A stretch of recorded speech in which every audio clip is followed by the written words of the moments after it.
दोस्तों नमस्कार। आप कैसे हैं?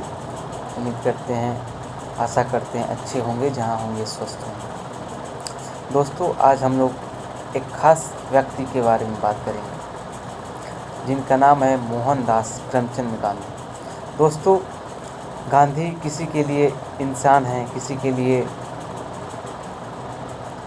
भगवान हैं, लेकिन परंतु मेरे लिए गांधी एक विचार है। इंसान आज है कल नहीं रहेगा, लेकिन विचार आज भी था कल भी है और आने वाली सदियों तक रहेगा। जब तक धरती रहेगी तब तक रहेगा। मेरे अनुसार गांधी एक विचार है जो कभी मर नहीं सकता। देश के राष्ट्रपिता के बारे में आज हम लोग विस्तार से चर्चा करेंगे, जानेंगे उनकी जीवनी के बारे में। आइए देखते हैं। ऐसे वीडियो देखने के लिए हमारे चैनल को प्लीज़ लाइक करें, शेयर करें और सब्सक्राइब करें, ताकि मेरा मोटिवेशन बढ़ता है और ऐसे अच्छे वीडियो आप लोगों को मैं प्रस्तुत करता रहूँ। आइए देखते हैं विस्तार से। आप लोग बचपन से पढ़ते आए हैं इनके बारे में। तो इनका जन्म 2 अक्टूबर 1869 को होता है, पोरबंदर, गुजरात में। उसके बाद आप देखते हैं कि हल्के ही में, छोटे में इनकी शादी कर दी जाती है। और आप सभी लोग जानते भी होंगे किनसे शादी होती है इनकी। कस्तूरबा गांधी, समझ रहे हैं? तो कस्तूरबा गांधी से इनकी शादी कर दी जाती है। उसके बाद आप देखते हैं कि ये दक्षिण अफ्रीका जाते हैं। दक्षिण अफ्रीका के बाद आप देखते हैं कि वहां लोगों के अधिकारों के लिए लड़ते हैं, लोगों को जागरूक करते हैं। उसके बाद आप देखेंगे 1897 से लेकर, माफ करिए, 1893 से लेकर 1914 तक ये दक्षिण अफ्रीका में रहते हैं। उसके बाद आप देखते हैं कि 1915 के आसपास ये भारत आ जाते हैं। और भारत में आप देखिए, इससे पहले भी, इनके पहले से भी आप देख रहे हैं कि आंदोलन चलते रहे। लेकिन जो नई दिशा दी और जिसके आगे चल के आप देखें सभी इस वर्ग उसमें जुड़े, तो वो महात्मा गांधी की विचारधारा थी। और सबसे पहले महात्मा गांधी चर्चा में आए 1917 के चंपारण आंदोलन के कारण। और ऐसा माना भी जाता है कि चंपारण को गांधी की जरूरत थी और गांधी को चंपारण की जरूरत थी। और कहते हैं कि जब नाम सुनते थे लोग कि गांधी आ रहे हैं, तो लोग उन्हें दूर दूर से पैदल चल के देखने आते थे कि आखिर गांधी किस बनावट का है, किस तरह का व्यक्ति है। तो इसके बारे में आप देखिए 2-4 कहावतें हैं, 2-4 इनकी कहानियां भी हैं और बहुत अच्छी कहानियां हैं। और मुझे लगता है कि ये दिखावा नहीं करते थे। आज आप लोगों ने सुबह से देख भी लिया होगा कि गांधी जी की जयंती को लेकर, गांधी जी के जन्म को लेकर बधाइयां दी जा रही हैं, फोटो डाली जा रही हैं। लेकिन इनकी विचारधारा से आप देखिए दूर दूर तक इन नेताओं का कुछ लेना देना नहीं होता है। खैर, हम लोग इनके बारे में छोड़िए, हम लोग कहानी जानते हैं जो आप लोगों के लिए भी कुछ सीख जरूर दे सकती हैं। एक कहानी आप लोगों ने काफी चर्चित सुनी भी होगी कि महात्मा गांधी बचपन में अपनी पढ़ाई में बहुत कमजोर थे, लेकिन उन्हें पुस्तक पढ़ने का बहुत ही शौक था। और एक बात और बता देता हूँ, आप लोगों ने अगर इनकी बायोग्राफी नहीं पढ़ी हुई है, आत्मकथा नहीं पढ़ी हुई है, तो मुझे लगता है कि पढ़ना चाहिए। और इससे क्या होगा कि देखिए बहुत सारा कुछ आप ज्ञान भी हासिल कर सकेंगे। और मुझे लगता है जो व्हाट्सएप, फेसबुक की यूनिवर्सिटी में आपको इनके प्रति नफरत भरी जाती है, नफरत पैदा की जाती है, उससे भी आपका पर्दा उठेगा और सच्चाई भी, हकीकत भी मालूम चल सकेगी आपको। तो जब महात्मा गांधी की कोई अच्छी पुस्तक मिल जाती तो वो खूब उसे मन लगा कर पढ़ते थे। एक पुस्तक आपने देखी होगी कि श्रवण कुमार के बारे में आप सभी जानते होंगे। श्रवण कुमार और उनके माता पिता की सेवा की कहानी थी। और जिस प्रकार आपने देखा है कि श्रवण अपने माता पिता की सेवा करते हुए एक तरह से अपने प्राणों की बलि दे देते हैं। और जिसे पढ़कर आप देखेंगे महात्मा गांधी काफी प्रभावित हुए और उन्होंने निश्चित किया कि वे श्रवण कुमार की तरह अपने माता पिता की सेवा करते रहेंगे। और उसके बाद आप देखेंगे एक हरिश्चंद्र, आप कहते हैं ना कि कोई अगर सत्य बोल रहा होता है तो आप उससे कह देते हैं कि बड़ा हरिश्चंद्र बन रहा है, हरिश्चंद्र की औलाद बन रहा है। यानी कि आप समझ रहे हैं, सत्य से जुड़ा हुआ है वो। तो पड़ोस में हरिश्चंद्र के जीवन पर आधारित नाटक इन्होंने देखा। और आप देखेंगे महात्मा गांधी ने अंतिम समय तक सत्य पर चलते रहे वो। और आपने देखा है कितने भी कष्ट आए, लेकिन उन्होंने आजीवन सत्य की राह ही चुनी। और एक बात और आपको बता दूं, लोग कहते हैं ना कि सत्य की हमेशा विजय होती है, लेकिन ये भी क्लियर है, ये भी यकीन मानिए इसका भी, कि सत्य को बहुत मुसीबतें भी झेलनी पड़ती हैं। और मुझे लगता है कि आज के समय में अगर कोई कहता है कि मैं सत्य के रास्ते पर चल रहा हूँ और वो खुश है, वो उसकी ज़िंदगी में कोई प्रॉब्लम नहीं है, कोई समस्या नहीं है, तो यकीन मानिए कि वो सबसे बड़ा झूठ बोल रहा है। क्योंकि अगर आप सत्य के रास्ते पर चलेंगे तो आपके जीवन में कठिनाइयाँ आना, मुसीबतें आना, समस्याएं आना लाजमी है। एक और आपने काफ़ी इनकी चर्चित कहानी सुनी होगी कि महात्मा गांधी जब अपनी पढ़ाई पूरी करने के बाद वकालत करने के लिए दक्षिण अफ्रीका गए और साउथ अफ्रीका जाने का मौका मिला, और दक्षिण अफ्रीका में गोरे अंग्रेज भारतीयों को कुली कहकर पुकारते थे और भारतीयों के साथ कितना भेदभाव किया जाता था। भारतीयों के साथ साथ वहाँ बुरा बर्ताव भी किया जाता था, और जिसमें आप देखेंगे गांधी जी को भी उसका सामना करना पड़ा। एक दिन रेलगाड़ी के फर्स्ट क्लास डिब्बे में बैठकर जा रहे थे, जिसे आप लोग आज के एसी से उसका कंपेयर कर सकते हैं, तुलना कर सकते हैं। तो उसमें कुछ अंग्रेज प्रवेश किए और उसने शिकायत किया कि इस कुली को दूसरे डिब्बे में बैठाया जाए, लेकिन गांधी के पास आप देखिए उस फर्स्ट डिब्बे का टिकट था, फिर भी रेल कर्मचारी उन्हें मना करते हैं और महात्मा गांधी को सामान को बाहर फेंक देते हैं और गांधी को धक्के मारकर बाहर निकाल देते हैं, जिसे देखकर महात्मा गांधी का जीवन ही बदल गया और उन्होंने प्रण लिया कि अंग्रेजों के अत्याचार को और नहीं सहेंगे। फिर यहीं से उन्होंने सत्याग्रह आंदोलन की शुरुआत की है। आप देखिए उनके जीवन का एक बड़ा हिस्सा साउथ अफ्रीका में बीता और उन्होंने वहां से एक तरह से आप कह सकते हैं कि नींव रखी इस आंदोलन की, और पूरा मकान खड़ा कहाँ किया, भारत में आके। एक और आप लोगों ने कहानी सुनी होगी इनके बारे में कि एक बार अपने बुरे दोस्त की संगत, आपने भी देखा होगा कि आपके भी इस तरह के दोस्त रहते हैं, तो आज कह सकते हैं उस समय बीड़ी चलती थी, आज सिगरेट चलने लगी। तो उस लड़के के कहने पर महात्मा गांधी चोरी छिपे मांस भी खाने लगे, क्योंकि महात्मा गांधी के घर पर सभी शाकाहारी थे और इस तरह अपने गलत आदत के कारण उन्हें चोरी करने की भी आदत पड़ गई थी, क्योंकि इस सब के लिए पैसे की आवश्यकता पड़ती थी। और फिर महात्मा गांधी ने धीरे धीरे कर्ज भी लेना शुरू कर दिया, लेकिन अपने इस कर्ज को चुकाने के लिए अपने बड़े भाई को सोने के कड़े में एक टुकड़ा चुराकर बेच दिया और अपना कर्जा तो चुका दिया। लेकिन कहते हैं कि महात्मा गांधी का मन को खुद इस अपराध के लिए मान नहीं रहा था और अपनी गलतियों को अपने पिता के सामने पत्र के माध्यम से उन्होंने बताया, और यह सब पढ़कर उनके पिताजी कुछ भी ना बोल सके और महात्मा गांधी द्वारा लिखा गया पत्र फाड़ कर फेंक दिया। और यह सब देखकर महात्मा गांधी अपने करे पर पछताने लगे, रोने लगे और उन्होंने पढ़ लिया कि आज के बाद वे सारे बुरे कर्म छोड़ देंगे। और इस तरह आप देखेंगे महात्मा गांधी जो भी शपथ लेते उस पर हमेशा अड़िग रहते हैं, और इसे आप लोग इतिहास पढ़ेंगे। एक मूवी भी बनी हुई है महात्मा गांधी पर, तो उसे भी आप लोग देखिए जरूर। और मैं हमेशा कहता आया हूँ कि इस तरह की महापुरुषों पर कभी मूवियाँ बनती हैं तो जरूर आप लोग देखा करिएगा। लेकिन आप देखते हैं कि हमारे देश में वही मूवियाँ चलती हैं जो मसालेदार होती हैं। और हाँ, इस कहानी का एक और सार आपको बताता हूँ। ये तो आप सभी जानते हैं कि आपको पिलाने वाले दोस्त आपके कई मिल जाते हैं, शुरुआत तो करवा देते हैं, लेकिन बाद में भुगतान आपको ही करना पड़ता है। तो आप भी सीख सकते हैं इससे। एक और कहानी इनकी काफी चर्चित है कि एक बार गांधी जी के स्कूल में निरीक्षण करने वाले अधिकारी आए, फिर उन्होंने क्लास के लड़कों को कुछ अंग्रेजी शब्द लिखने के लिए दिए, लेकिन गांधी जी ने एक शब्द गलत लिख दिया और आप कहते हैं कि उनके शिक्षक ने उन्हें इशारा भी किया कि इसे सही कर लीजिए, लेकिन उस समय देखते हैं कि महात्मा गांधी उसे सही नहीं करते हैं और सभी बच्चों के शब्द सही निकलते हैं, लेकिन महात्मा गांधी का एक शब्द गलत लिखा होता है। फिर बाद में जब देखते हैं कि अध्यापक देखता है कि सब चले गए, उसके बाद गांधी जी से पूछा जाता है कि मैंने तुम्हें सही करने के लिए बताया था, लेकिन तुमने सही क्यों नहीं किया। तो गांधी जी का बड़ा सुंदर सा जवाब होता है कि आपने बताने पर लिख भी देता सही, मैं निरीक्षक के सामने खुद को झूठा बना लेता, ऐसा करने को मेरा मन ना हुआ। शायद इसी तरह महात्मा गांधी के मन में सत्य का विचार था जो लोगों के लिए प्रेरणा बन जाती है। और इसीलिए तो आप देखते हैं देश दुनिया उनकी पूजा करता है, भले ही हमारे देश में गालियां पड़ती रहती हैं उन्हें। और इससे एक और बात देख लीजिएगा, एक कहानी छोटी सी और है।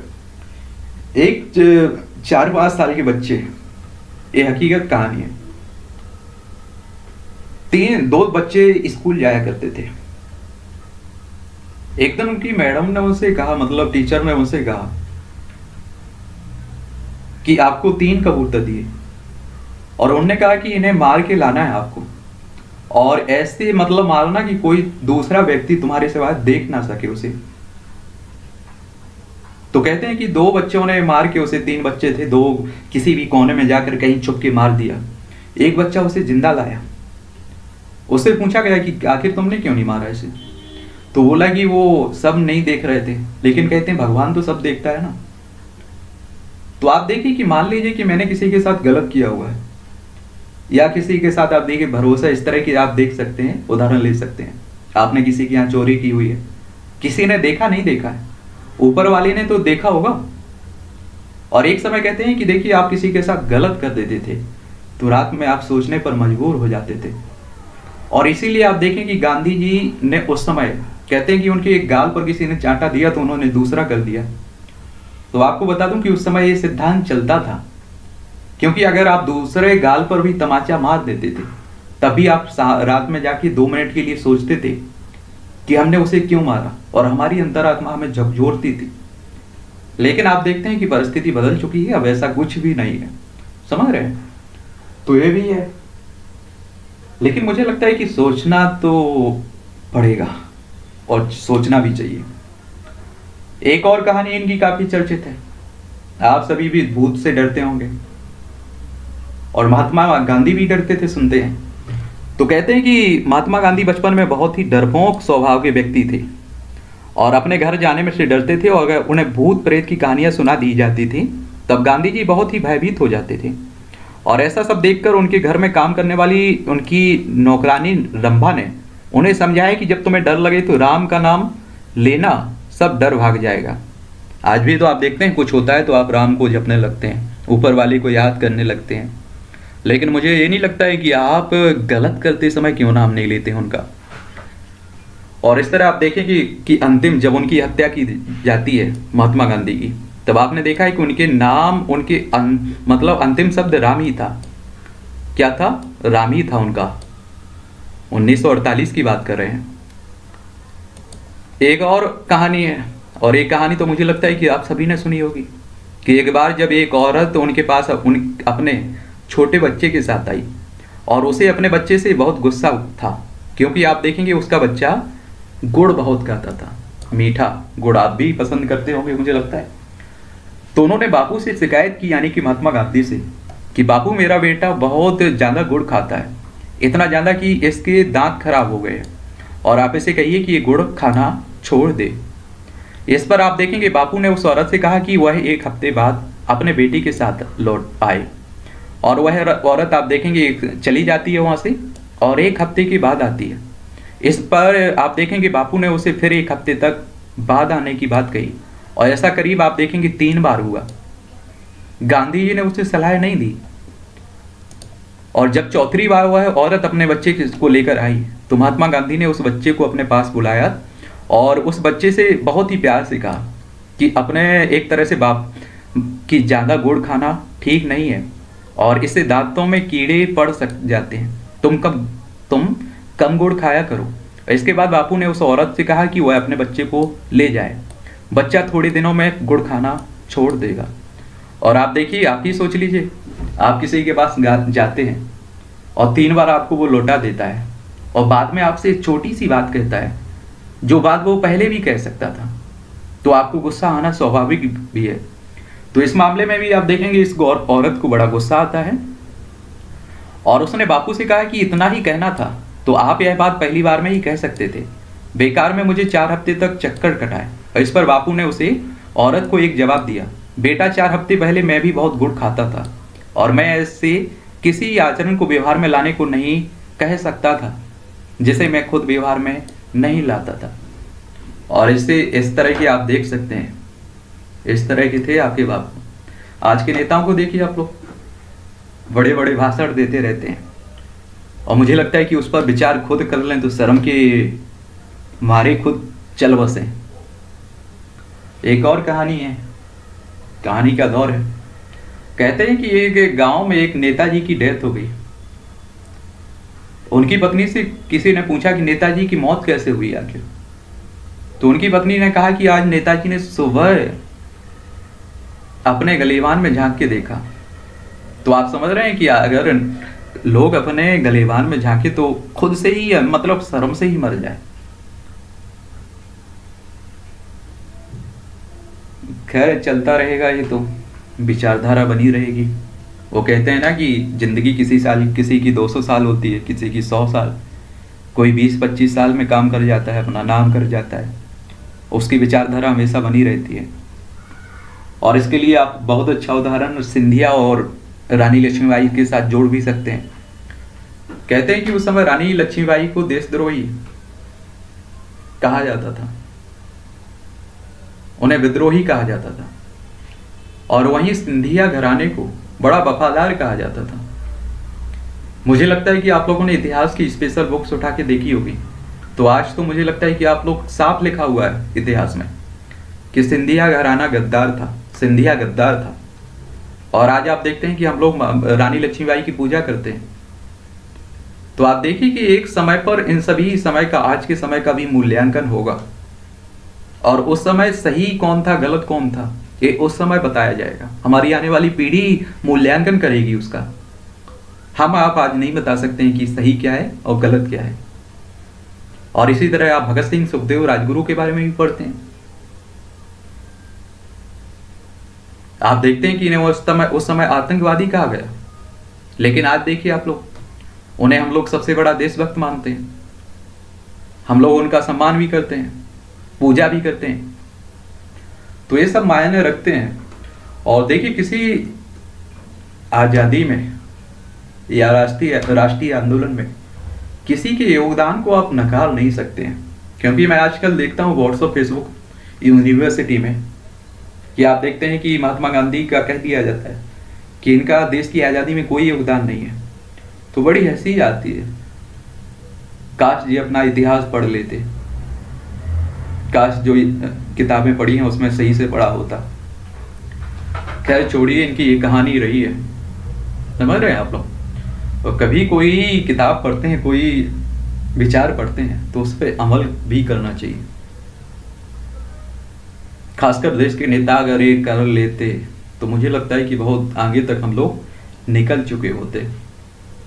आप देखिए कि जब आज़ादी के कुछ सालों में जिस हिसाब से हमारे देश में काम हुआ, हम लोगों ने कई समस्याओं को ख़त्म किया, वही गति चलती रहती तो आप देखिए हमारा देश आज कहीं से कहीं पहुंच गया होता।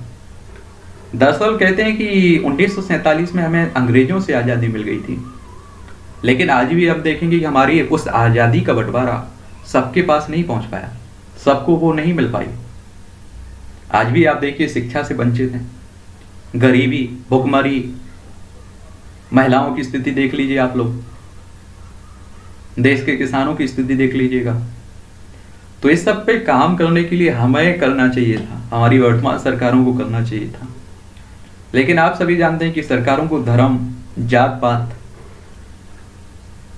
इन पर वोट लेने से फुर्सत मिले तब तो विकास हो।